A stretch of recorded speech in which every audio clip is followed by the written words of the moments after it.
wasabi.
Mate.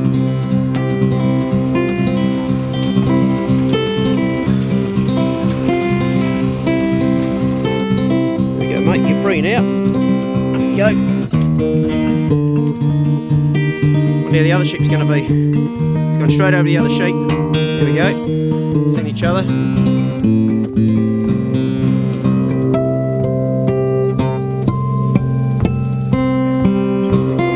Well, thank you for that sheep. Possum pie, mate. I normally take the feet off, claws. Pi knows how to handle those. She's an old veteran eating possums. She said probably hundreds of them. He's munching away on there. Pace, who's not a veteran of eating possums, has got the feet cut off his one. Enjoy that, aren't you, boy? Good tucker. And when the possum runs out, we've got Posse, a made ducky. Got a whole new 10. So we'll have plenty. You're waiting for some of that, aren't you? Hey guys, welcome to another vlog off the phone. Snap vlogs as I call them, because they're snap, snap, snap of what's going on. As you can see, I've got the wheelbarrow with the chainsaw in it. I'll show you what I'm going to do with that in a minute. But I want to tell you what happened last night with the dogs. We had a wee fight. Why did we have a wee fight? Well, Pink, who's there, she's just come on heat. And when a bitch is on heat, you keep your male separated. I didn't realise she was on heat. Did I, Pink? No. And this character here was in the same cage with his mate, who he never fights with, B. They're the best of buddies, but last night I heard the hell scrap going on. So B's just hanging around now. He's got a sore neck, he's got bleeding. Oh, gee, that doesn't look good at all. B, come. Come here, B. B, come. The sore his ear looks pretty bad. I didn't realise it was that bad. Oh, mate. Oh, that was a nasty one, wasn't it? Jeez, I better put something on that. Shit, okay. Didn't realise it was that bad. Because this little wanker here was swinging off his ear. I'll have to put something on that. I've got something for it. And he stroked, and it was late at night, and they never ever fight. It's the first, and they were nutting off, and I was trying to separate them, and I couldn't. I was really struggling. And what did I do to break it up? Well, the electric fence is just there through the wire. See the 3 wires? So, 2 little dogs, I kicked them into the electric fence, and the sparks were literally flying while they were fighting and tearing each other to bits. The sparks going everywhere. And it took probably, I don't know, a good 4 or 5 seconds before they realised, fuck, this is not a good place to be. And they separated, and then I was able to get one and put him back in the cage. So that's what was going on. Not good, but I know better than to have males together when there's a bitch on heat, but I just didn't realise she'd come on heat. And this morning she's displaying all of the symptoms of coming into heat. Anyway, I want to show you what I'm going to do with this chainsaw now, because I've been having a clean out. I've been making a room free for the good bastards that come and stay with me sometimes. And the old bed that Daly used to have, I think the rats have got into it, and I tried to clean it, but you know, it's not good for much other than firewood, so we're going to chop that up. So as you can probably see behind me there is the remains of the frame. I have burnt it because it just stunk of rat piss. Bloody rats destroy everything, don't they? So I'm going to zap it up with the chainsaw and make it into firewood so I can use at least what's left of it or something, because it's buggered. It's good for nothing else. I can't show you cutting out the chainsaw because obviously I can't hold my phone and the chainsaw at the same time. I have done that and I don't recommend it. It's bloody dangerous. That was strangely very bloody satisfying. And it took me probably 5 minutes top to saw that up. Hey mate, how you doing? Come up to see me, have you? Doesn't normally come up to see me, he must be a bit sore. He's got a one on the back of the neck too. Bloody dogs, eh? So, that's kindling sorted for my daughter for the house truck. She has a fire every night. Yeah, it's easy to split. I'll stick it in the barrow. Go and put it over by her little corner there underneath the awning I built so she doesn't get it wet, because wet firewood's about as good as tits on a bull. One bed converted to a pile of kindling. Now I burnt it previously because it's got rat piss on it, and rat piss carries leptospirosis and other nasties. So the idea is that my daughter can use this as kindling and handle it without worrying about getting bloody crook.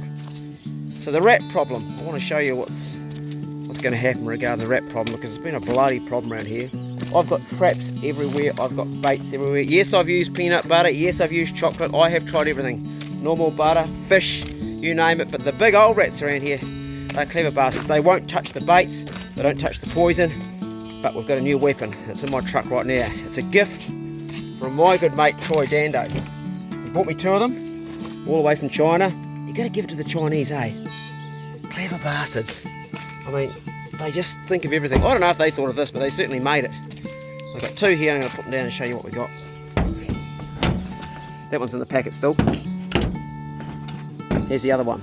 So, it's a wee thing that the rat crawls out onto. It's a bit like walking the plank. You see the holes in the end there? That's where you put your chocolate or your peanut butter. And it's set. It's got a wee edge so you can put it onto a drum. I'll tell you what I'll be putting onto. I'll be putting onto an old dog kennel. So when the rat walks out on that there, it keeps on walking out, and it gets to a point. There's a wee magnet up inside here. I'm going to turn it around and show you. See the little magnet in there? Okay, so that magnet's got just enough pressure. I can't do it with one hand, so it's like this. Look. See that? He walks out onto it, and he drops. Once that thing starts to go down like that, you can't get it back up. So my thinking is, I've got this dog kennel. It's going to be perfect for it. It's a plastic dog kennel. And once something drops into it, it can't drop out. Now some people say, oh, you know, stick some water in there and you drown it. That's pretty cruel, drowning an animal slowly. Much better to just take it out in the paddock and set it loose with the terriers and let them dog it to bits. Be dead in about a second. And also it trains them how to catch rats. So my thinking is, here's my old dog kennel here. It's a plastic one. It's got square walls, you can see right around it. Once you fall down inside this thing, you're never going to get out. And what I'm going to do is I'm going to put this on the edge like that, fix it to it, set it up. Oh, we need to play around with that a bit. Why is that not going right down? Oh, I see, okay. Gotta adjust that. Oh, what's going on there? Something's happened. I don't know what's happened there, because that's not supposed to go straight down. Oh, I see. Gotta be adjusted. Oh, the pin's come out. There must be a pin that goes through there, and I've dropped it. Has too. So the pin must have fallen out while I was talking. There's a pin that goes through there. Okay, I'm going to go and get the other one. What I'll do is I'll just turn this off and find that pin, because the pin must have fallen out while I was showing you what happened. I don't know if you guys saw that on camera. Did anybody see that while I was talking? I didn't see it. Let me know. Righto, I found my pin. There it goes there. And I put my grubby bloody hands, which have been chopping up the wood, all over it, so it's not so clean anymore as it was, but that's how it's going to roll. Going to put our peanut butter on there, and old rat's going to crawl down here. Ooh. And one thing that rats have to have is they have to have a solid foundation underneath them. Troy taught me that. He said that if a rat feels a bit of movement, it will back up. So you've got to make sure that this here is solid. So you can actually, if you can adjust it so it's tight. and it feels tight when you touch it there. Not much movement at all. So old rat's going to walk out. He's going to first of all smell it and go, and it's out there, and he's going to be all a bit sus. I'll have to make this like tight and hard. I'll probably, down here, I'll probably trim these edges, like cut them, because that's what's holding it from being straight up and down. Or I'll play around with it a bit. Don't know yet, still thinking it as we go along. But the rat will come along here, he'll walk along there. Ooh.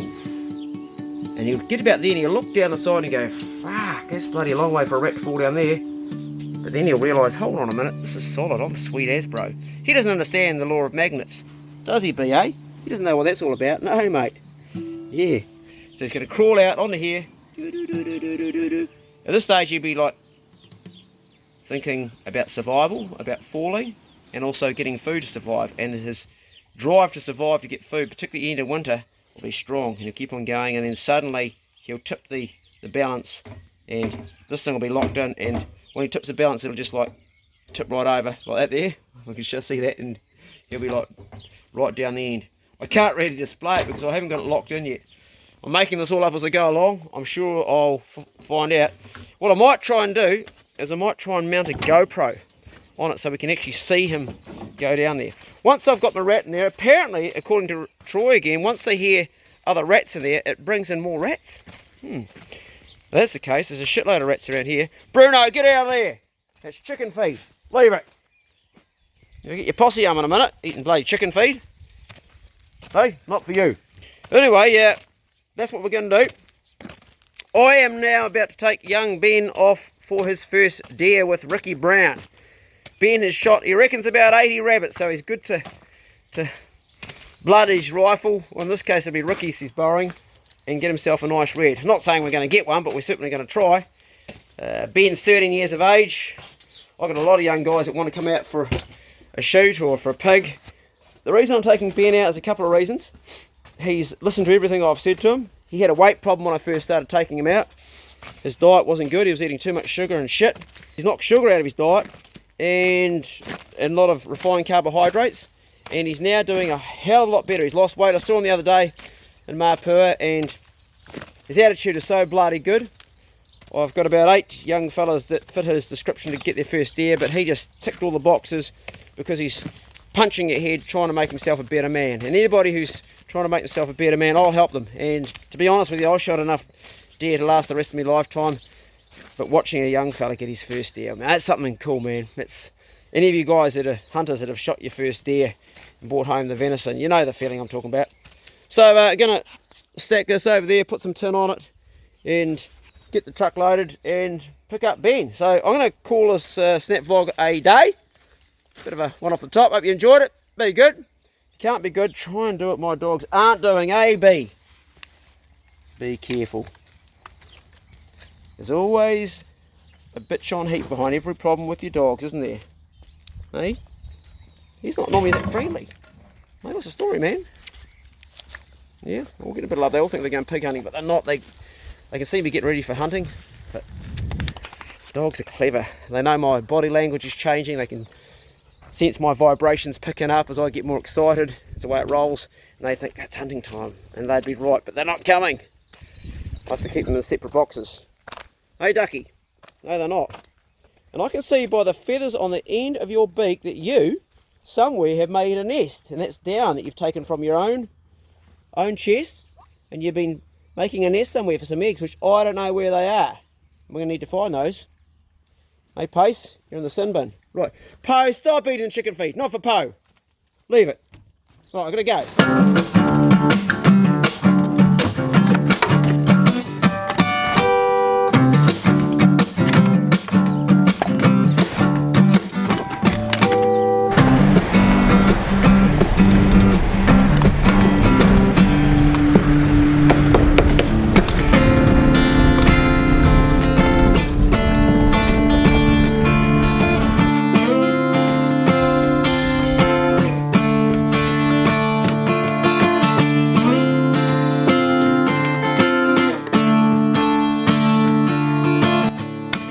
You're still blinking on your shot, hard not to, eh? And keep on looking at the target after you squeeze. Don't take your eyes off it for a minute. That's good, follow through. You're starting to flinch with your eye now, but you're not blinking, so that's already better. It's good. I reckon you're ready for a live one, eh? I reckon so. Hold him against your shoulder. He could come a bit tighter, couldn't he? Just make sure you remember there's one in it, okay? Yeah. And you're not going to pull that trigger until you're actually ready. Yeah. Don't touch anything until you drop that bolt and you're ready to fire. Make sure it's nice and snug. Don't be nervous. It's not going to hurt you. Finger away from the trigger until you're ready. Good boy. Nice and firm into you.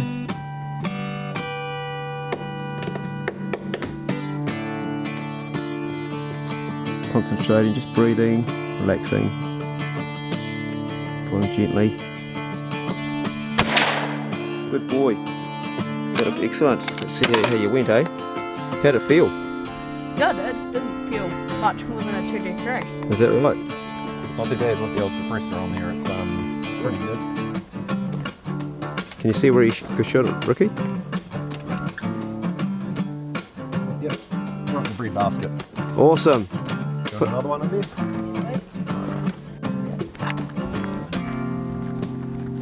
Jeez, mate, you can't do better than that. Look at this. Holy cat.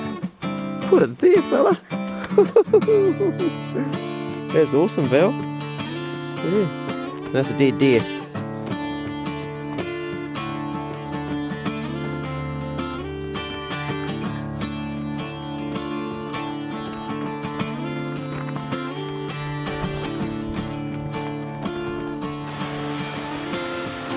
So I've spotted 3 pigs straight up ahead here. I don't really get too far to take a shot, but I've just spotted a deer, just a very flinting glimpse of it coming out below. It's possibly around the corner. They move around. Most pigs haven't smelt us, they haven't seen us, so they're still there too. So you might be able to get a shot or even a paper with you. Good spot here, good vantage point. You having fun? Yeah? Pretty exciting, eh? What's that, mate? Where was the deer? Was it just Down below there, coming up here. It's already gone though. It's gone out of sight. Right there. Just came down there.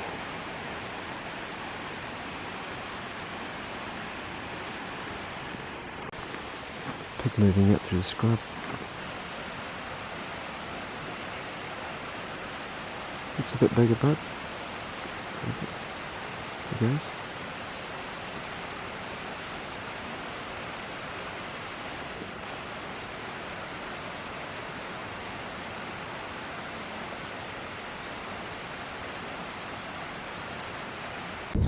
Having got the gun out and you got your first, that's actually a bloody good jaw. Because look at that. You're going to put it on your wall and tell some stories about it? Some clay tool stories? So this pig was up here on the bank last time I came up here with Ricky and Mushroom and we saw it, and this time it's actually, well, we've actually gone and got it. I reckon it's one that's probably just died. I don't think it's been killed, eh? I don't know, what do you reckon? I don't know. Just the side of the bank. I mean, it was a black and white one up there, eh? Yeah. Last time we're up here. I definitely didn't shoot that one. No, you didn't shoot it. That's a good jaw. Yeah. You can stick it on the wall, mate. Just a good story to tell the time you come up here with us. Even if we don't get a deer today, at least you got to go home with a jaw. Yep. Yeah, don't pull them out too much, it's cheating. They're good tusks though. Yeah, they are. Yeah, it's a good one to have. I like your attitude. And you know, most hunting is like this, is, you know, a lot of walking around and finding nothing. What you see is on social media, on Facebook particularly, and you know, YouTube, people always posting their wins. Yeah. But you know, exceptional hunters, the likes of Ricky, for instance, who won the walk hunting and fishing competition this year, regularly go out and catch nothing, eh, Ricky? Yep. Flat out, you've got to catch nothing. Yep. So you get some skills. I hope you guys enjoyed this clip. And yes, there's no blood, but that's hunting. Be good, can't be good.